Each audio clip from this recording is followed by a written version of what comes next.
નમસ્કાર મિત્રો, MG live ન્યૂઝમાં આપ સૌનું હાર્દિક સ્વાગત છે. MG live news broadcast private લિમિટેડના એડિટર તરીકે મને ગર્વ છે કે આપણા સાતગામ કડવા પાટીદાર સમાજે એકતા, ભાઈચારો અને સંગઠનની અનોખી મિસાલ રજૂ કરી છે. મીડિયા ક્ષેત્ર સાથે જોડાયેલો હોવા છતાં આજે હું સૌથી પહેલા મારા સમાજનો એક સભ્ય તરીકે ગૌરવ અનુભવું છું. આ ભવ્ય ક્રિકેટ ટુર્નામેન્ટ માત્ર રમત નહીં પરંતુ સમાજને એક પરિવાર તરીકે જોડતો ઐતિહાસિક પ્રસંગ બની રહ્યો છે. સમાજના યુવાનોનો જુસ્સો, વડીલોના આશીર્વાદ અને દરેક સભ્યનો સહકાર જોઈ દિલ ખુશીથી ભરાઈ ગયું. આવો જ પ્રેમ, વિશ્વાસ અને સંગઠન ભાવ હંમેશા આપણા સમાજને નવી ઊંચાઈઓ સુધી પહોંચાડતો રહે તેવી શુભેચ્છાઓ. સૌ પ્રથમ તો હું સાતગામ કડવા પાટીદાર સમાજના આગેવાનો, વડીલો, દાતાશ્રીઓ, યુવા મિત્રો તથા સમાજના દરેક સભ્યોને હૃદયપૂર્વક વંદન કરું છું.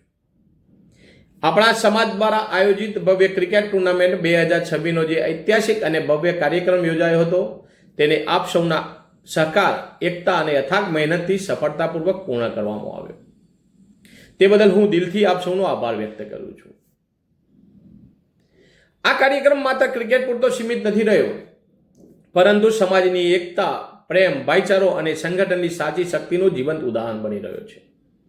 અમદાવાદના આંગણે આજે સમગ્ર સમાજે એક પરિવાર બનીને જે એકતા દર્શાવી છે તે ખરેખર ગૌરવની વાત છે. 2 દિવસ સુધી યુવાનોનો જુસ્સો, વડીલોના આશીર્વાદ, બહેનોના સહકાર અને બાળકોનો ઉત્સાહ સમગ્ર કાર્યક્રમને યાદગાર બનાવી રહ્યો.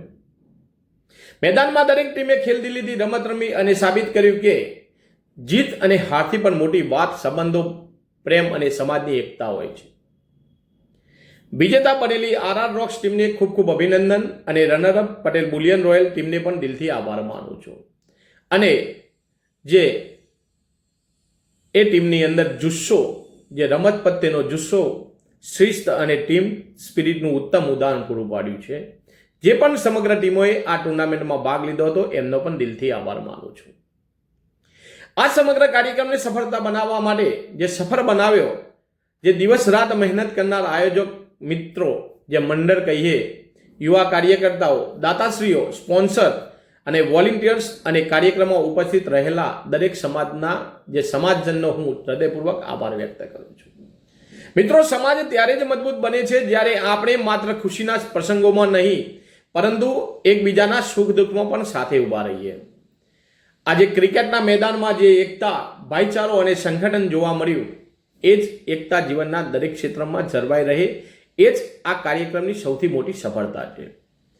તો મિત્રો, આગામી સમયમાં પણ આવા આયોજનો દ્વારા સમાજને વધુ સંગઠિત, શક્તિશાળી અને પ્રગતિશીલ બનાવવાનો સંકલ્પ કરીએ.